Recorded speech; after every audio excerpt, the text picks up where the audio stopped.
is also, Jonathan is also the husband of our village co-president. So he has first spouse status at Georgetown Village, in addition to his role and the fact that he works and of course has his own interests. But I know that he has a very vested familial interest in Georgetown Village. So we are very excited that Jonathan agreed to give this presentation this evening. Jonathan is a specialist in international trade, investment, finance, and emerging markets, and higher level corporate and business law. Jonathan is recognized as an international law expert with a particular emphasis on the legal aspects of doing business in Russia. He and Toni spent many years living in Russia and going back and forth. In addition to that, Jonathan has written books which include Business in Russia Today, Pacific Russia Oil and Gas Report, The Powers That Be, the Constitutional Court of the Russian Federation, as well as co-authoring a number of books about Russia and their policies as well. Jonathan is a graduate of Yale, where he went to college as well as law school, and he has served as a chair on the advisory council of the Institute for European, Russian, and Eurasian Studies at George Washington University. So we are really fortunate to have Jonathan as our first spouse, as well as a member of the village and tonight's presenter. And I welcome Jonathan to the floor at this point. Thank you, Jonathan. Thank you, Lynn. It's fun to be with so many members of the Georgetown Village, particularly those in my generation. And I'd like to start this by saying that during the past elections, I have been a little bit amazed by the concern of people in my generation over making any changes in anything like the Social Security benefits or the eligibility for Medicare or anything that affects really the daily budget of so many households. And that compares with a question that I'd like you to try to imagine. Imagine if your savings account and your IRA account and also your retirement savings were suddenly to disappear, just vanish, with no recourse on your part. Imagine what would happen if your job suddenly disappeared, or at least disappeared in the form that you had it, under new management that you didn't know who the new managers were. And then finally, just imagine that you're in a situation where there are no answers to these questions.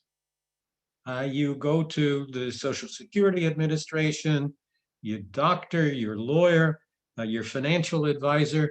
Can you give me some help? What's going to happen? And they tell you that they don't understand what's happening or what to expect or how long this situation is going to continue. I raise that image because that's what the situation was for almost all Russians in the 90s. With the collapse of the Soviet Union and the decision to do away with the planned economy, there was no substitution. They were hoping that a market economy would develop, but this was something that would take a lot more time than people at the moment thought. There was great enthusiasm on the one hand that the rigidities of communism were gone, but on the other hand, people began to realize that there was nothing, at least nothing in the near future, that would substitute for it.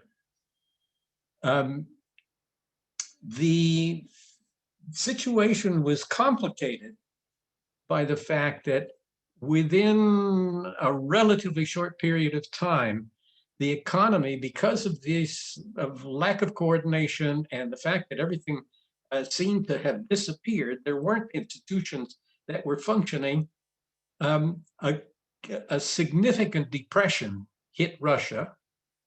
The World Bank says that in the 1980s, during the Soviet period, there was only less than 2% of the Russian population met the poverty standard that the World Bank used in Russia, which was a minimum of $25 a month in income per family. That $25 a month income affected only 2% of the population, but after the changes of the disappearance of the Soviet Union and the disappearance of the planned economy, it went to almost 50% of the population that was earning less than $25 a month. That is a strong indicator of the impact that this had on the population. And I'd like to contrast that. You all remember, I think, many of you are my age and remember the stories of the Soviet Union, how people had to stand in line to get things during Soviet times. There were always complaints about having the kinds of goods that were in the Western market. But we forget about the fact that in the 80s and prior years in Russia, there were a lot of things that were guaranteed by the government that were extraordinarily important. Most important among them was education. Education was free. There was no need to pay for education. Medical services were free. Minimum pensions were paid, but people got paid their salaries. Employment was guaranteed by the government. There was no such thing as unemployment in Soviet Russia. All of a sudden, all of those stable elements of society disappeared from the day-to-day life of the average Russian, and instead, insecurities and lack of opportunities were substituted. And this age of insecurity lasted for almost all the 90s. It lasted during the Gorbachev era, and when Yeltsin came to power, it lasted during his time. There was, of course, in the 90s, a great feeling that Russia might be able to put itself on a Western standard, not only in terms of its economy, but that it could have the beginnings of a democratic system of government. There were multiple parties that came into being, and there was a sense of, among some people, of progress and euphoria. But that was pretty quickly overcome by the scenes of grandmothers selling their household furnishings in subway tunnels, and the sense that we didn't know, the average Russian didn't know what was coming in the future. The fact that there was a hyperinflation, the few things that you could get your hands on were priced out of the ability of most people to be able to afford, meant that savings that people had put aside really were insufficient. And in many cases, things like their retirement accounts were just simply um, as a result of the devaluation of the ruble at the time, they disappeared. They didn't have the value in them that people had been banking on. So it was that way until the end of the last century. It wasn't until Yeltsin finally decided on the last day of 1999, with the change of the millennium, he appoints this young, relatively young man, Vladimir Vladimirovich Putin, to be his successor as president. Yeltsin, his term didn't end until May of 2000, but on December 31, 1999, he presents Putin as his successor. So, who is this guy? Well, Putin was born in Leningrad. His parents survived the Second World War.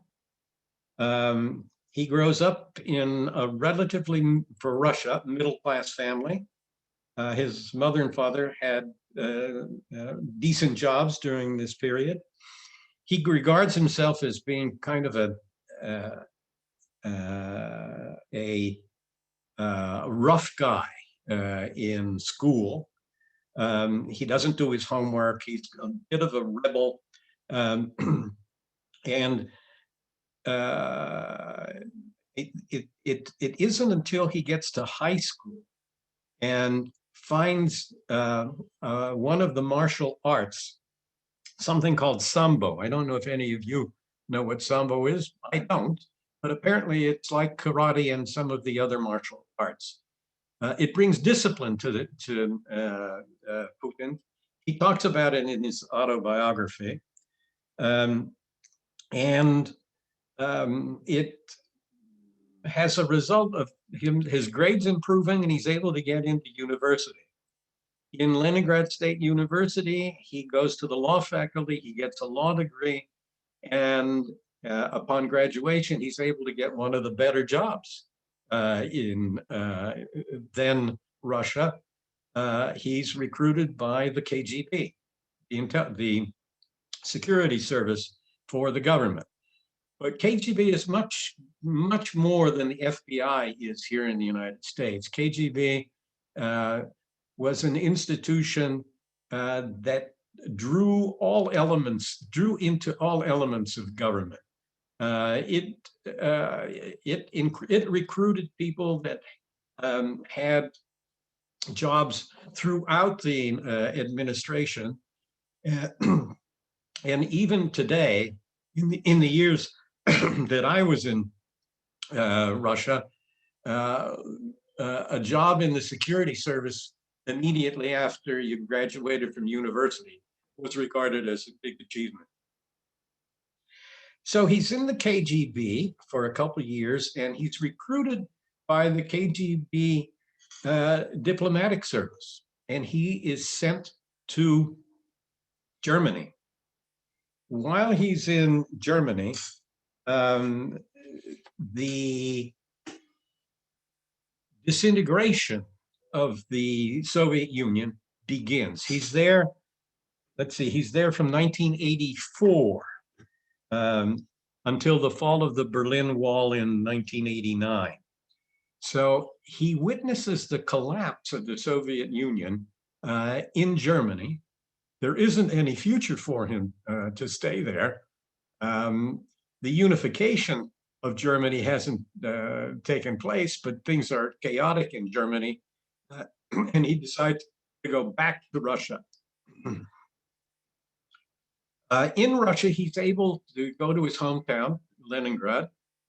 He joins the mayor's office and becomes a city bureaucrat, essentially. He does well in those positions, and finally is spotted by President Yeltsin. He's been pointed out and Yeltsin invites him to Moscow. So he's in Moscow, where suddenly he's not, he creates such an impression with Yeltsin that he is given the position of the head of the security service. So this guy has had a meteoric raise in Russian society. Then Yeltsin resigns on the last day of the century.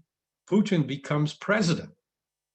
He isn't in an elected position to president until May following that, May of 2000.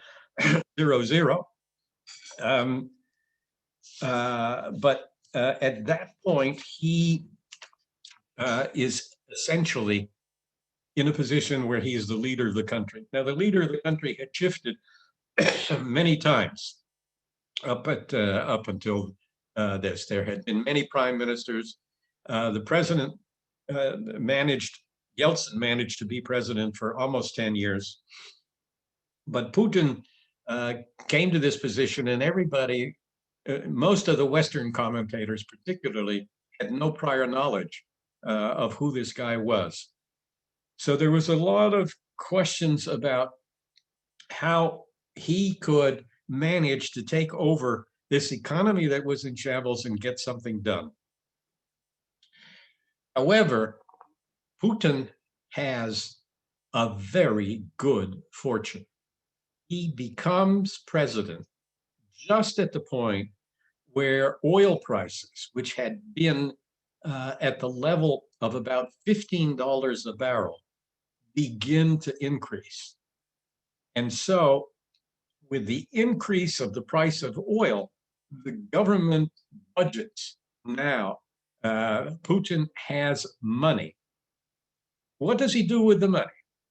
Well, the first important thing that he does is that he goes back to all of the things that had been underfunded: the pensions, the salaries of teachers, the salaries of government servants, the medical facilities, and the army.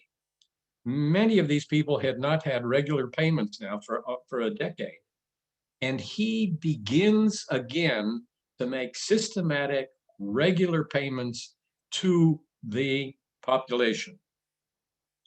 That endears him really with the public.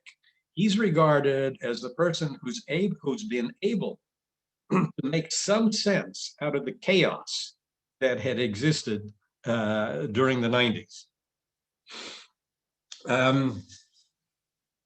Then there are a series of events as he begins to take on the duties of the presidency. Excuse me.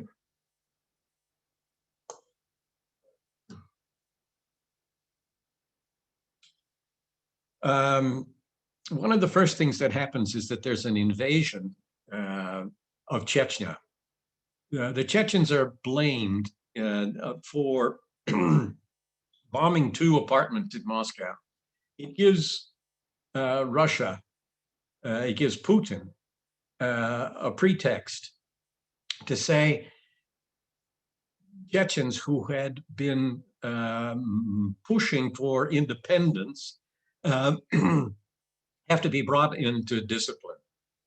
So he sends the army into Chechnya, and there's a small civil war in Chechnya before the Russian soldiers are able to take power.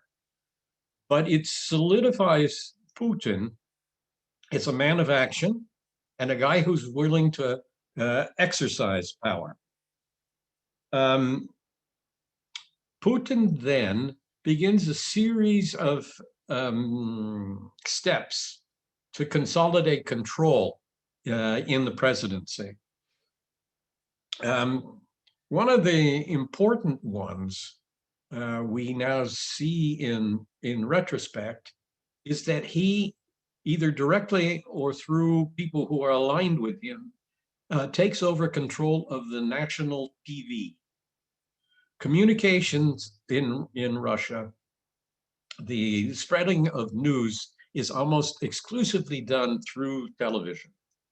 And it was clear that in the Yeltsin years, if you controlled TV, you very much controlled the results of any of the elections that were going on in the country.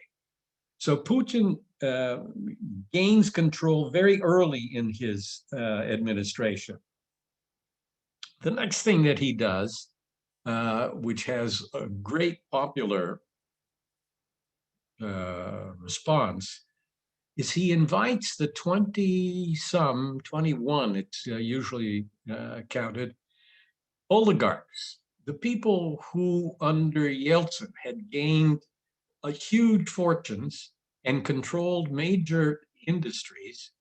He brings them together in a meeting that was secret at the time, and only leaks have begun to come out over the years, in which he says to them, look, fellas, I'm not going to challenge how you got your bucks, but from now on, you're going to pay taxes, full taxes, number one. And number two, you're going to stay out of politics. And so he's able to bring these guys essentially into line. It isn't until 2003, a couple of years later, that Putin arrests one of the important oligarchs, Mikhail Khodorkovsky. Khodorkovsky took over the main oil company assets in Russia, something called Yukos. He was a very good administrator. He brought discipline to the company. He established a board that even included foreigners as board members, and made the company and its assets transparent. But at the same time, he began providing funds to people in the legislature who he wanted to vote in ways that favored his industry. He gradually became an influential behind-the-scenes political figure. And at one point, he's interviewed, and people say, well, now that you've figured out how to make this company run well, what are you going to do with the rest of your life? And Khodorkovsky says, well, I've been thinking about politics. That gets back to Putin. And the next thing you know, Khodorkovsky's getting off his airplane in one of the Siberian cities, and he's arrested. He's brought to trial. He's accused of tax evasion on what most people think were trumped-up charges, not really proven by the government. But he's sentenced to 10 years in prison, number one. And number two, his hold on the oil company is broken up and passed on in pieces to friends of the president. So the people who are surrounding the president are becoming to be beneficiaries in the same way that Yeltsin made those original oligarchs beneficiaries of a lot of wealth. In the meantime, Putin continues his relatively responsible economic programs for the country. He continues making payments to the people in general. Schools begin running well. Clinics start to function as they should. The army is not only paid, but its budget is increased. And the country begins to run well compared to what was available in the 90s. He creates two reserve funds. He takes the excess tax money and creates a national well-being fund and a reserve fund. And these funds are similar to what the Federal Reserve can make money in the United States, can print money in the United States. But this money is taken from the central bank and put into reserves that can be used for special needs as they occur.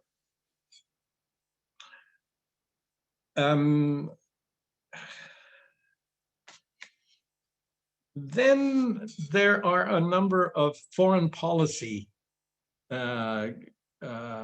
dilemmas that Putin is faced with. The earliest one is that Saakashvili in Georgia is elected as president.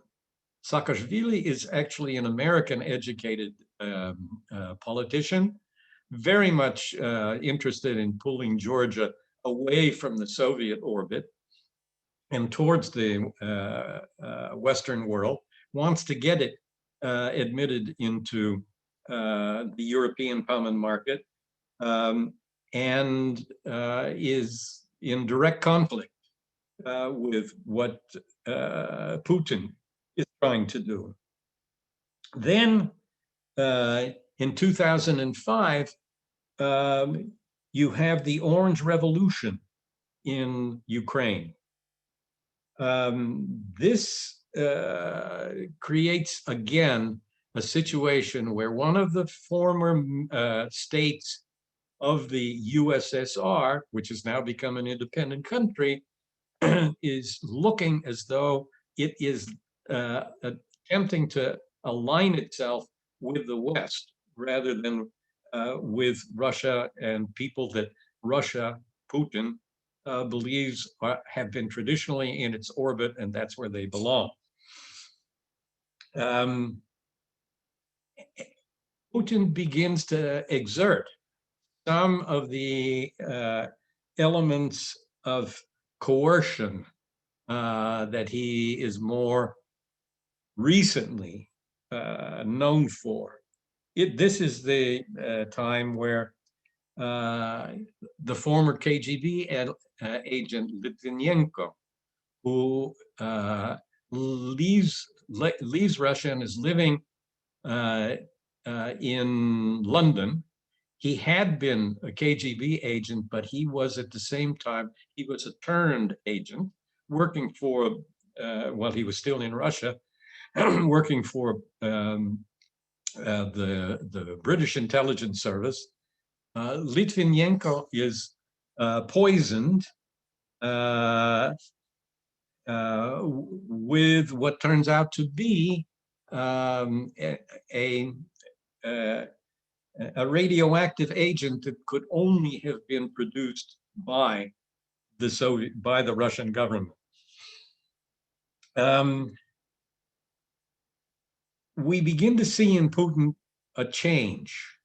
In the first 5-6 years that he's in office, there is still an effort by Russia to join Western institutions. Various of the European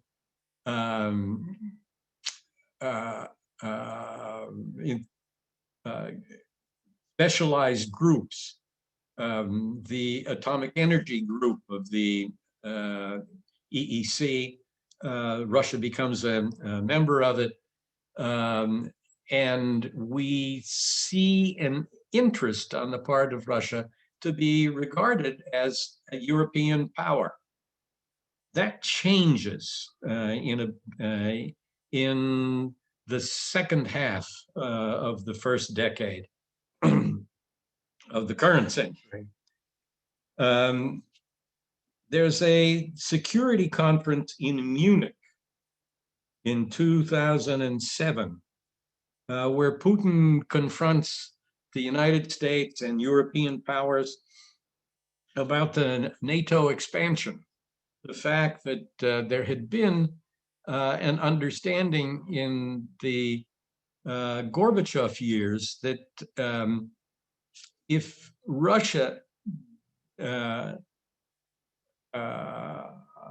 discontinued the Warsaw Pact, the countries that would be freed, those are all of the countries from Finland through Poland, Yugoslavia, Hungary, Czechoslovakia, etc., down to Romania and Bulgaria, that those countries, which in one way or another border Russia, would not fall into the Western orbit in the sense that they would not fall into NATO. But in fact, NATO expands. It expands and brings all the way up to the Soviet borders, Latvia, Estonia, Lithuania, Poland, Czechoslovakia, and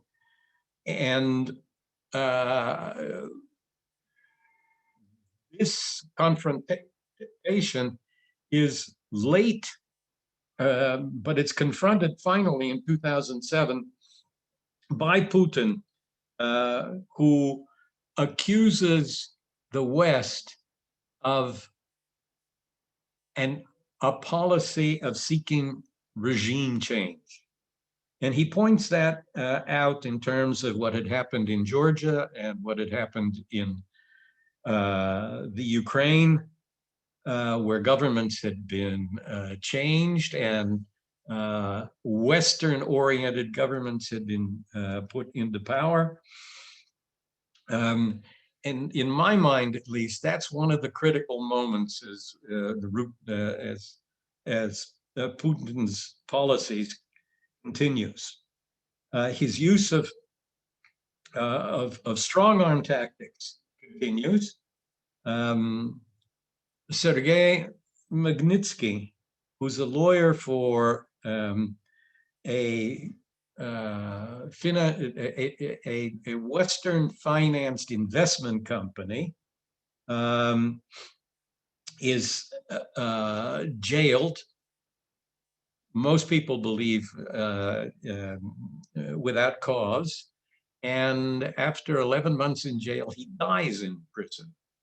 The owner of the president of the investment company, Bill Browder, who's an American, decides to take on the death of Magnitsky as a campaign, and is successful in convincing the U.S. Congress essentially to pass the Magnitsky Act, which is directly aimed at Russia and Putin and the people around him in terms of trying to contain the more aggressive steps that Putin is taking. Then in 2009, a fellow by the name of Obama becomes president of the United States, and he has a Secretary of State named Hillary Clinton. Hillary decides that she will try to make peace, bring a more quiet time to the Russian situation. He meets with Litvinov, who was then and still is the foreign affairs minister of Russia, and they press something that she actually carries this model of an alarm button to their meeting and says, let's press the reset button. So the two of them have their photos pressing the reset button, changing the relationship between and making it more amenable between Russia and the United States. But then comes the Arab Spring, changes in Tunisia, Egypt, and most important, Libya, where the US is the sponsoring agent that moves NATO to intervene in Libya against Gaddafi. So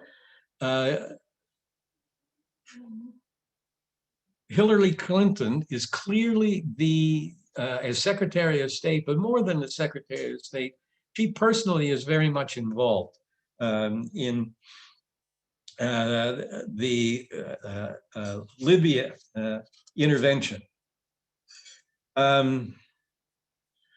There is a parliamentary election in December of 2011, and in that election, Hillary comes out with a public statement immediately after the election, within 48 hours of the election, calling for the Russians to investigate the charges that the results are falsified. And Putin responds by saying that he thinks that the American government has been providing financial support for opposition parties in the election, and the Americans are interfering with elections in Russia.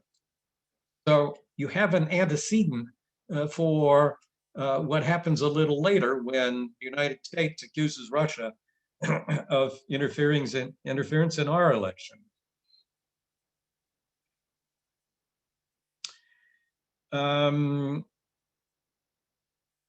Then the relations in Ukraine take center stage in Moscow. You have a fellow by the name of Yanukovych, who is elected as president of the Ukraine and decides that Ukraine should really mend its fences with Russia and create good relations with Russia. Yanukovych turns down an offer that was made by the European Union to have an association agreement, which is the beginning of joining the European Union. And as a result of turning down that offer and going to Moscow in order to get financial support, there are major street protests in Kiev, and the so-called Maidan Square is occupied. That becomes so significant in Ukraine that Yanukovych is terrified that he may be imprisoned as a result of an uprising, a spontaneous uprising, and he flees to Russia, leaves the country altogether, and it is at that time, or shortly after that time, in February 2014, that Russian troops move quietly into the Crimea. And overnight, the Crimea essentially becomes Russian rather than Ukrainian. Now, in Russian history, the Ukraine has always been part of Russia. And it was only through the events in the Soviet period that Crimea on the map becomes part of Ukraine. In people's minds at the time, and even today, Crimea is part of Russia. And the fact that Crimea is taken over by Russia and immediately, relatively quickly after the troops are there, the Russian parliament annexes Crimea. It becomes part of Russia. The US and Canada and European powers all sanction Russia for that. and major, the sanctions are major. They really cripple Russia's ability to trade with many of the Western partners. I am getting late. Let me try to bring this to a summary. During this period, Putin maintains all of the financial backing that has brought him public popularity. The payments from the Russian budget to social programs continue. He's able to get by and to keep the positive sentiments of the people, and particularly it's difficult for us to know to what extent the public assessments are accurate in Russia.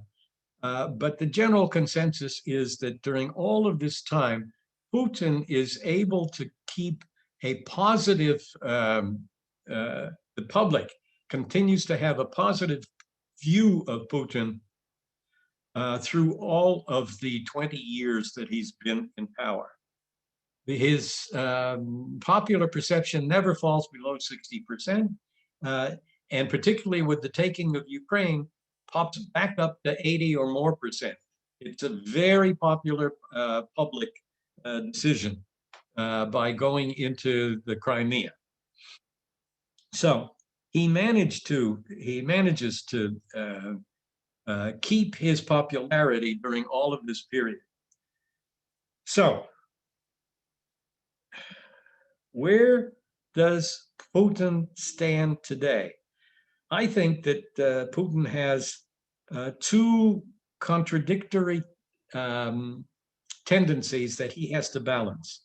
One is that on the one hand, he's kept in power because he's allowed the elites around him to benefit economically from the fact that he is the president.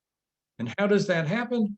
Largely by condoning various kinds of corruption, where these guys make large monies as a result of the tolerance that Putin has for corruption. At the same time, in order to keep from having difficult public difficulties, he has to continue the policies of maintaining social programs to keep a good public face. Academics call this type of government personal autocracies, one-man government, and everything depends on this individual. Unlike military autocracies or political party autocracies, a personal autocracy depends on the leader. And because it depends on the leader, there is no, at least in very few examples, where there is a succession plan. So Putin is without a succession plan. He doesn't know what's going to happen to him when he loses power.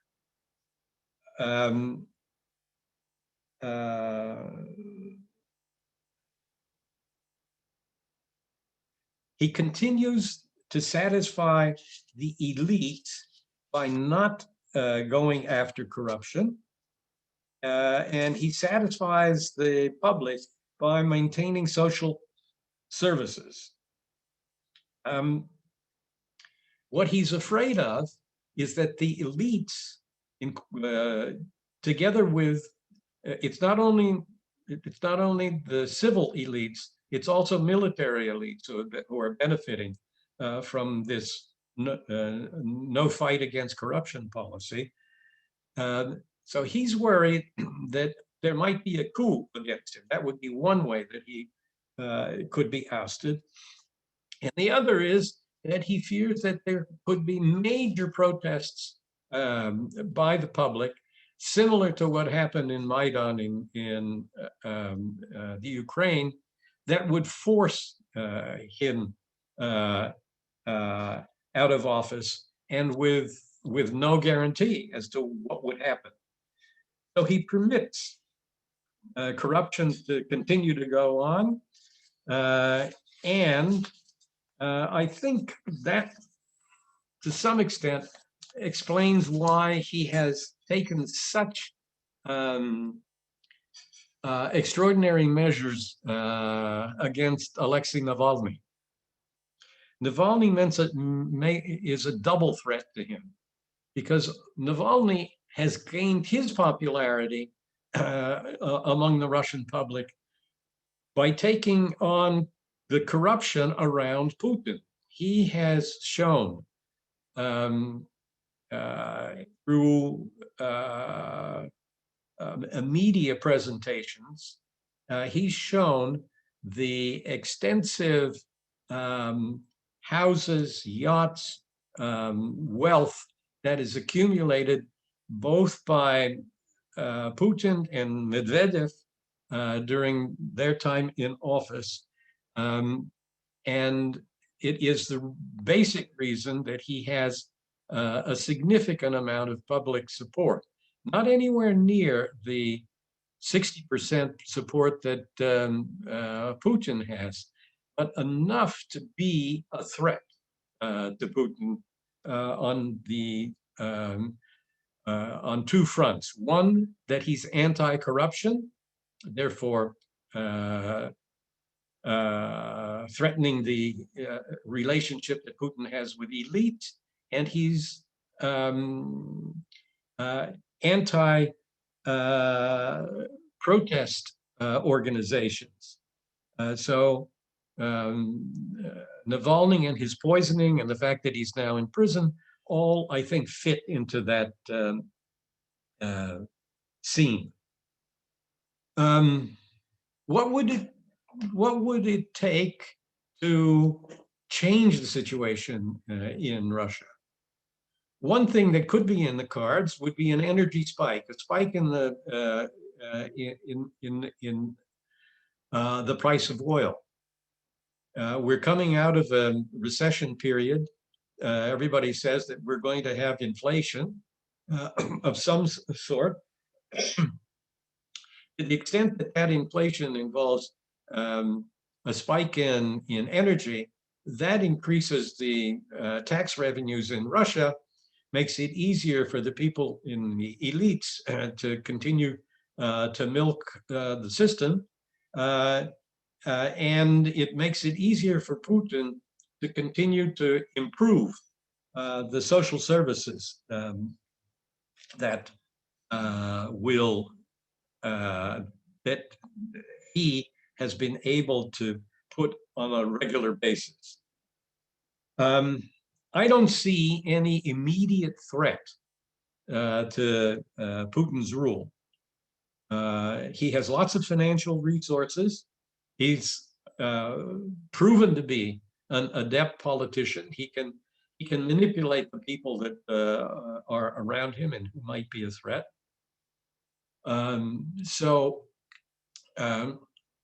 Apart from somehow some event that would really cause the elite or the public to become totally disenchanted with Putin, I don't see any chance that Putin, who is now made himself eligible to stay in power for the next 12 years, any change to that projection. As I look at the clock at this point, I'm reminded of a rule that Winston Churchill had.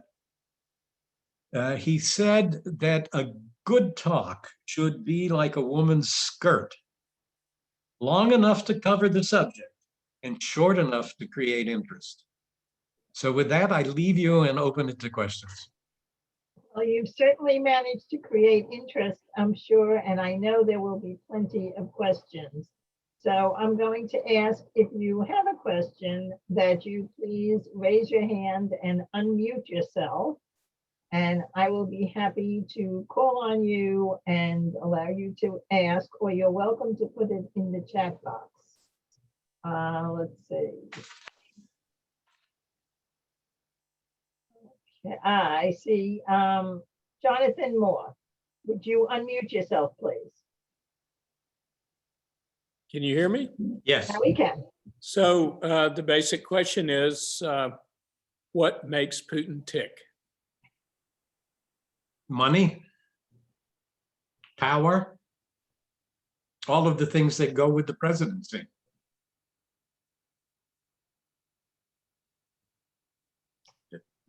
I'll follow up, or does somebody else have a question? The I'll follow up let you is, follow up. what do you think he wants to see happen to the United States? I don't, other than the fact that he regards the United States as frustrating his plans for Russia, I don't think he wants to see anything different happen to the United States. It's the fact that we have been backing the expansion of the European Union, making advances towards Georgia, Ukraine, and other countries that were in the satellite situation that frustrate Putin's own plans for Russia. His plans for Russia is to restore the greater Russia, which would include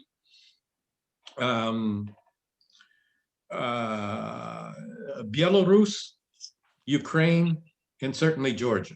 So if he could get those countries to not so much rejoin the former Soviet Union, but to be allies and in orbit with Russia, that is what Putin's long-term policy would be in favor of. Thank you. I think Emily Sommers had the next question. Thank you. Jonathan, I wanted to thank you for a fascinating and enlightening discussion. And I wanted to ask you if you saw any impetus on the part of younger Russians to perhaps see if they might be protesting, looking for a different style of leadership, more rights for themselves, anything like that. Yes, I think that most of the public protests that are happening in Russia, although they are not the kind of sweeping protests that you saw in Ukraine, most of them have been stimulated and fomented by younger people.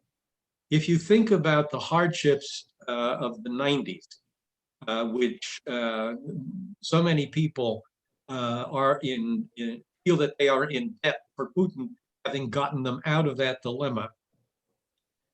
The people who are in their 20s and 30s now did not live through that period.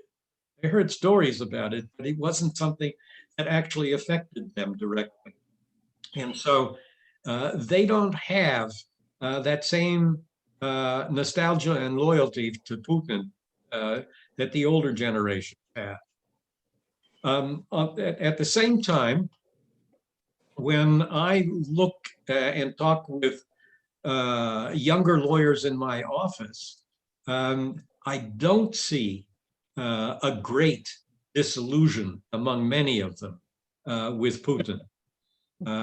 I think that they feel that on balance, Putin has been good for the country. So you have a very, very much, in my mind, an uphill battle by the younger reformers against the nostalgia and residual goodwill that Putin has. Interesting. Okay, I think our next question goes to Hans. Okay, thank you, Jonathan. Very interesting talk. I've heard parts of it before, but the question I have is the following. After the collapse of the Soviet Union, there was an exodus of scientific talent towards the West, mostly the US, but also into Europe. And the Russian scientific community really suffered. Okay. Sorry, I have to move. That's okay. That's okay.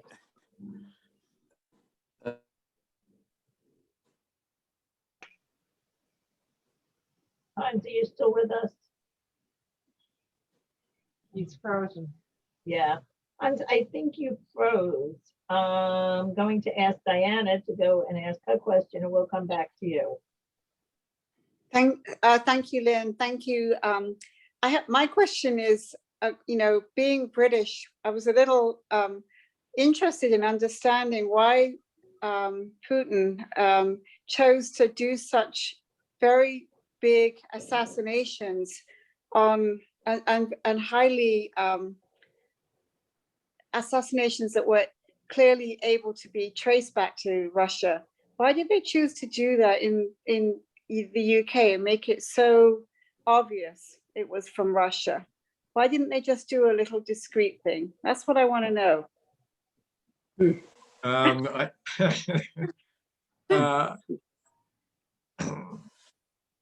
The use of radioactive poisonings, the Novichok, I'm not sure why that has become a popular device.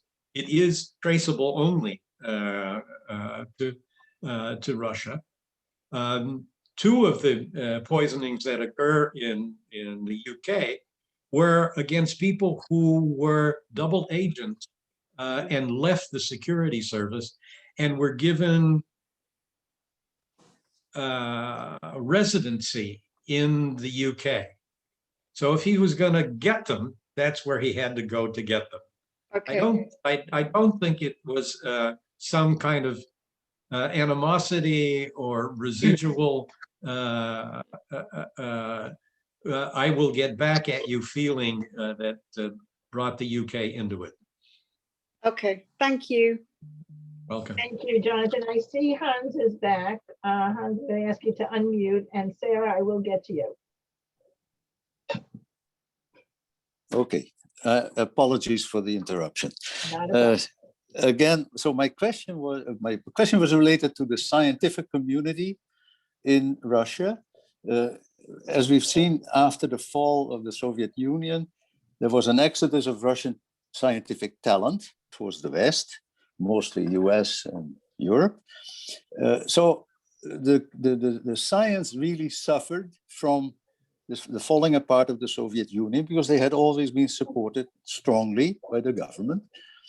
And since then, we have not really seen a re-emergence or a stimulus coming out of Moscow.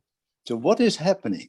Do you have any feeling for what Putin's attitude is towards scientific development? Oh, I think he's very much in favor of scientific development. He's faced with the dilemma of going against popular feelings if he were to try to control the outward emigration of Russians to other countries. You've mentioned the US and Europe, but a huge number of Russian scientists went to Israel.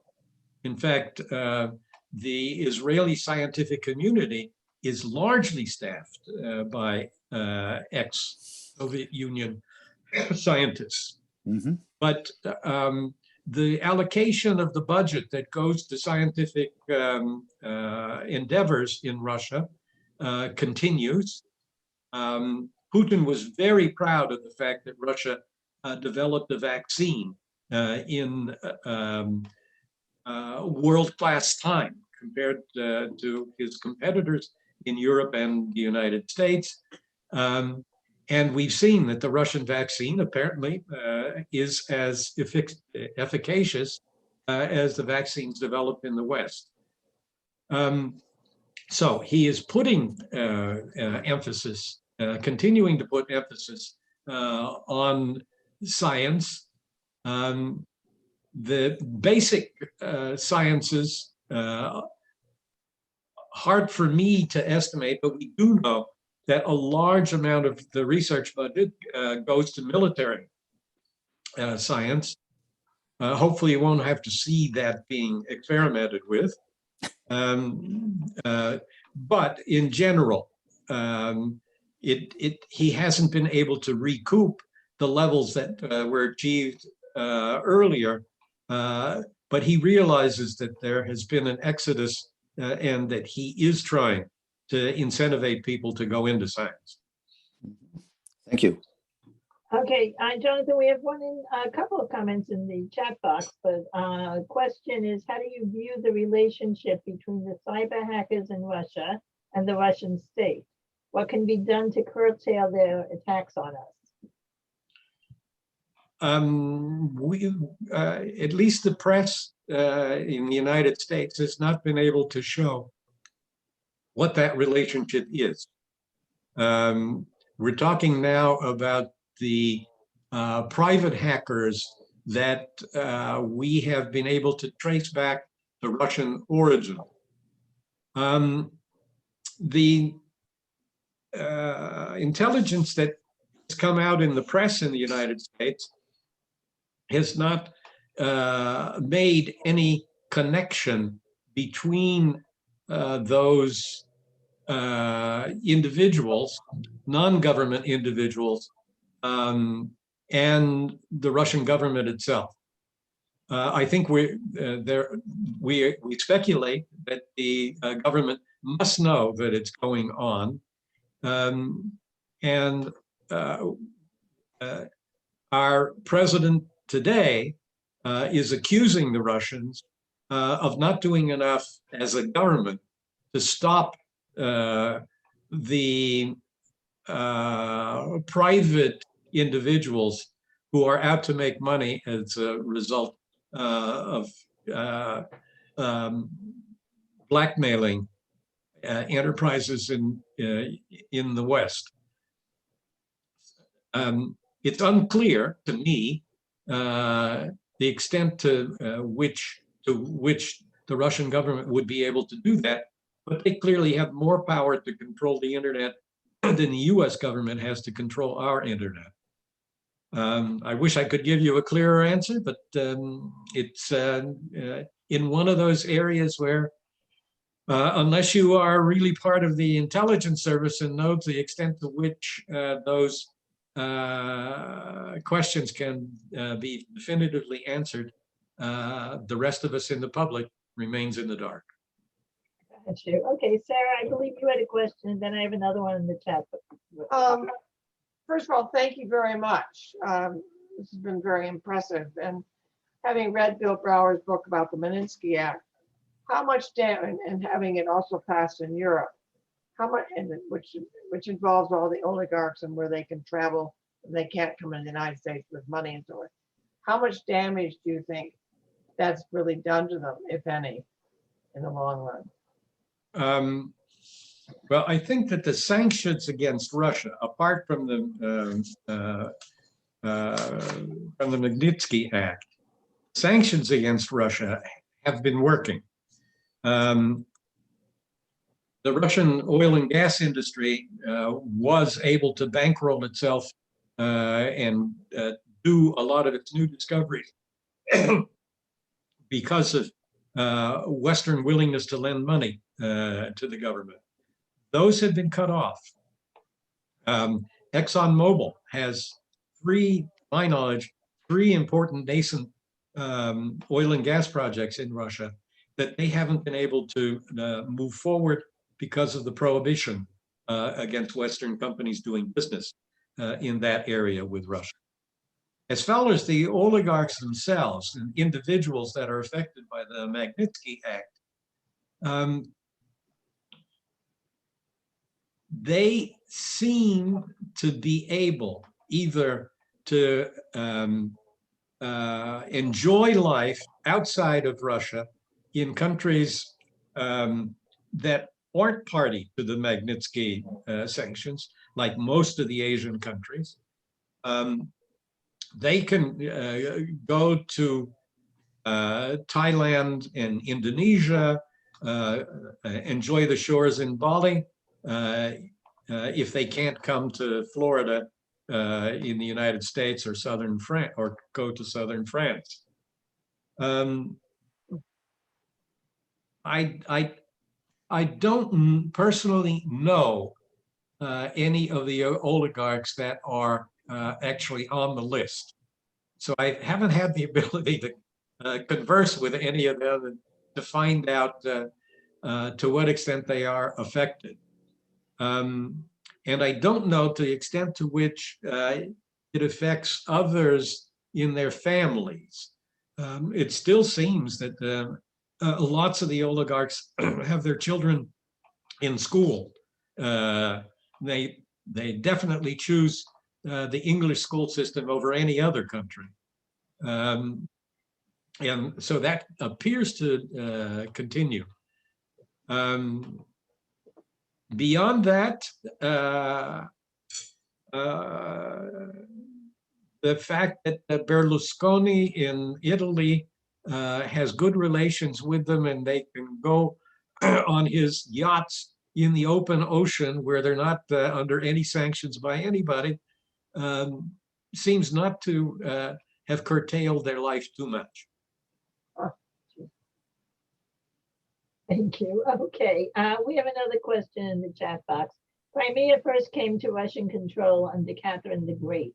Why did Russia allow it to become part of Ukraine at the breakup of the Soviet Union? That was almost exclusively done when Khrushchev was party secretary and controlled essentially the Russian bureaucracy. Khrushchev said Crimea by land belongs, it connected to the Ukraine. It's not connected by land to Russia. And as a result, it should naturally, from geography, be part of the Ukraine. So in the 60s, the maps of the Soviet Union were changed that Ukraine included Crimea for the first time. And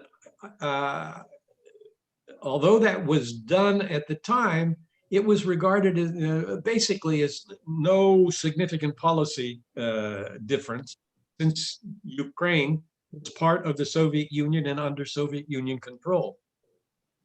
It was only after the breakup of the Soviet Union, with Crimea remaining as part of the Ukraine, that Russians said to themselves, what has happened to the Ukraine? That's always been Russia. We fought major wars with the Turks over possession of Crimea.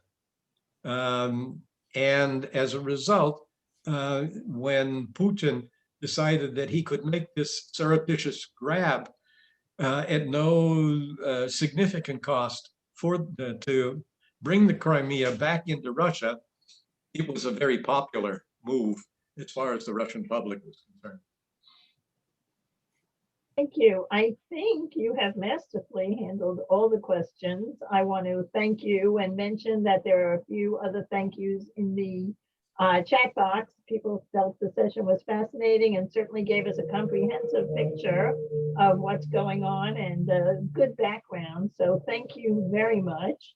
I want to remind everyone that our next program, also online, will be on June 16th, when Nicole Anzia, who's founder of Neatnik and a freelance writer for the Washington Post, will be speaking about moving forward and kind of organizing our lives as we move out of the pandemic. And doesn't that sound good? And back into life as we maybe knew it before. So thank you for joining us, Jonathan. Thank you very much. This was really an excellent presentation and certainly appreciate it. It was my pleasure to address all of my friends at the at the village hope to see you at some of the events that will be happening in person.